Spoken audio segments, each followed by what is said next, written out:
ខ្លាំងស្រីស្អាតម្នាក់មានមុខមាត់ស្រដៀងទៅនឹងតារាចម្រៀងកញ្ញាខេមរៈស្រីពៅមធ្យមងំសម្លេងដូចសឹងតែ 99% ខណៈមហាជនស្ដាប់ហើយស្ទើរតែស្រក់ទឹកភ្នែកថ្មីនេះវីដេអូឃ្លីបចម្រៀងមួយរបស់នាងក្រមុំដ៏ស្រស់សោភាម្នាក់ត្រូវបានមហាជនអ្នកនិយមប្រើប្រាស់បណ្ដាញសង្គមដាក់ការចាប់អារម្មណ៍ជាខ្លាំងព្រោះគឺមុខមាត់របស់យុវតីរូបនេះហាក់ស្រដៀងទៅនឹងតារាចម្រៀងកញ្ញាខេមរៈស្រីពៅចំណែកឯសំឡេងវិញគឺដូចសឹងតែ 99% រហូតធ្វើឲ្យមហាជនក៏ដូចជា fan របស់កញ្ញាខេមរៈស្រីពៅស្ទើរតែស្រក់ទឹកភ្នែកពេលឮបទស្នេហ៍ក្មេងចិត្តក្មេងរបស់ប្អូនស្រីរូបនេះមួយឃ្លាជាមួយគ្នានោះផងដែរគ្រាន់តែនាងក្រមុំរូបនេះបង្ហោះវីដេអូចូលទៅក្នុងបណ្ដាញសង្គម TikTok មិនទាន់បានប៉ុន្មានផងចំនួនអ្នកទស្សនារាប់ម៉ឺនអ្នកឯណោះ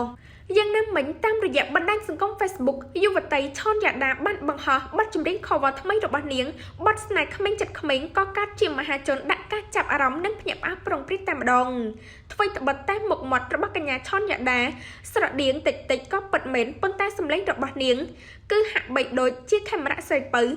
99% តែម្ដងដែលជាចំណុចធ្វើឲ្យមហាជនក៏ដូចជាប្រិយមិត្តអ្នកប្រើប្រាស់បណ្ដាញសង្គមស្ទើរតែស្រក់ទឹកភ្នែកក្រោយឃើញរូបរាងយុវតីរូបនេះរួមទាំងសង្លេងដ៏ក្រអូនក្រអៅពីរូបប្លែកបើងាកមកចាប់អារម្មណ៍ពីការលើកឡើងរបស់ប្រិយមិត្តអ្នកប្រើប្រាស់បណ្ដាញសង្គមឯនេះវិញដែលពួកគេបានលើកឡើងស្រដៀងគ្នាថាមកដូចខេមរៈស្រីពៅណាអូននេះតើខេមរៈស្រីពៅទី2ពិតជាស្រស់ស្អាតមែនមុខមិនសូវដូចប៉ុន្មានទេប៉ុន្តែសម្លេងគឺដូចសឹងតែ 99% តែម្ដង